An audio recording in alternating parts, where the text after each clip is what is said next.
Chegou a hora de definir o tipo de cortina que você vai utilizar no seu cortineiro em gesso, ok? Você fez lá a sua decoração em gesso, ou forro, sanca invertida, enfim. E chegou a hora de definir o tipo de cortina, o tipo de cortineiro que você vai utilizar aí nessa sua decoração. Existem dois modelos básicos que a gente encontra muito facilmente, tá? Em qualquer loja que você vai pesquisar aí, que é o sistema de varão, muito bom, que a gente gosta muito de utilizar também, e o sistema trilho, ok? Que é aquele famoso trilho convencional que a gente já era acostumado a ver e costuma ver até hoje também. E é sobre esses dois materiais, esses dois produtos, esses dois estilos de cortineiro aqui que eu quero falar com você nesse vídeo, tá certo?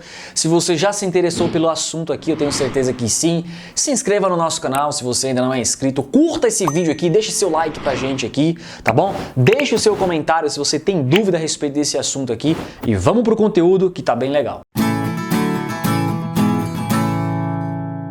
Bom, pessoal, para você que não me conhece ainda, sou o Ed, arquiteto, criador dos conteúdos aqui da Arquiset Decorações. E se você está na hora de definir o tipo de cortina, não o tecido, a decoração da cortina em si, mas o estilo que vai ser utilizado aí na sua decoração, existem dois modelos comuns, o varão e o trilho, como eu mostrei aqui no início do vídeo. Só que, antes da gente definir qual você vai utilizar, você precisa saber que isso precisa ser preparado antes, na hora que você está fazendo o seu forro de gesso, na hora que você está fazendo a sua decoração em gesso. Por que eu te falo isso? Se você escolheu, por exemplo, o varão, só que você quer que ele fique embutido, escondido lá dentro do cortineiro. A gente sabe que o varão também ele é muito comum sendo utilizado logo acima da janela, né? Mas o legal é você esconder, embutir o varão e aparecer só a cortina.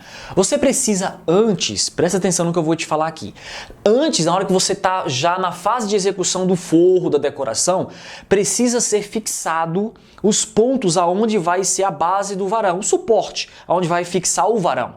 Você precisa fazer pelo menos os furos aonde vai ficar esses suportes. Por que eu tô falando isso e você já deve estar imaginando o motivo? Depois que o forro tá pronto, depois que o cortineiro tá pronto, esquece, você não consegue mais fazer a fixação do suporte que vai segurar os varões aí, né, da tua cortina, depois que tiver o cortineiro pronto. Você não vai conseguir entrar com a furadeira ali para fazer os furos, ok? A não ser que seja fixado no teto. Aí, tanto faz você utilizar o trilho ou o varão e fazer os furos, né, para colocar as buchas lá depois, não tem problema. Só que se for na parede, tá? Se você vai colocar os varões na parede, que é o mais comum que a gente costuma fazer, precisa ser feito antes. Depois, esquece. Não tem como fazer o furo. Eu já vi algumas ferramentas que a galera utiliza para colocar na ponta da furadeira, da parafusadeira, enfim, para, sabe, fazendo aquele arco assim para tentar furar em locais que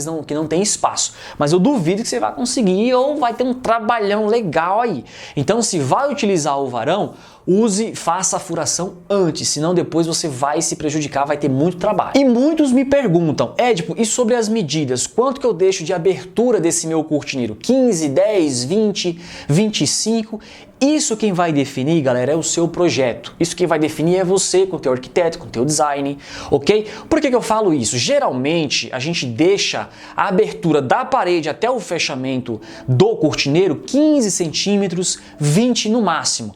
Para uma residência comum, um apartamento. Por quê? A gente sabe que residência, a gente não tem o costume de utilizar cortinas gigantes, grandes, essas coisas. Quando o ambiente é comercial, quando o ambiente pede outro tipo de decoração, a gente pode deixar 25 ou 30 ou até mais, tá? Mas quando é residencial, 15 centímetros de espaço entre parede e fechamento já tá de bom tamanho, tá?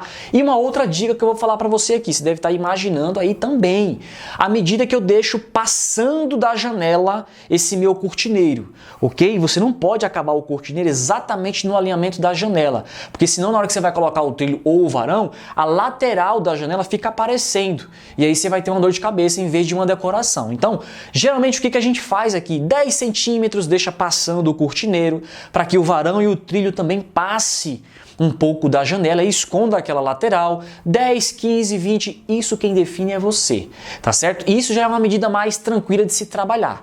O que você deve tomar um pouco de cuidado é só na distância entre parede e fechamento. Agora, na largura ou no comprimento do cortineiro, o que vai passar da janela, aí fica a seu critério. 10 centímetros tá bom, faz um teste, uma simulação, para você ver se 10 centímetros tá legal, se não, põe 15, não tem problema nenhum. Só que isso também tem que ser definido antes, tá? Para quando for fazer a execução, o gesseiro, o instalador for lá fazer a execução do forro do cortineiro, ele já tenha essas medidas em mãos para que ele faça da forma que você escolheu aí, tá certo? Então, são algumas dicas aqui muito importantes que você tem que saber antes de fazer um cortineiro em gesso. Tá bom? Não adianta depois você querer fixar o varão na parede sendo que não foi feito o furo antes. Não adianta depois você querer ampliar o cortineiro se você deixou ele alinhado com a janela porque a cortina ficou aparecendo a lateral. Isso tem que ser pensado e tem que ser executado antes, tá?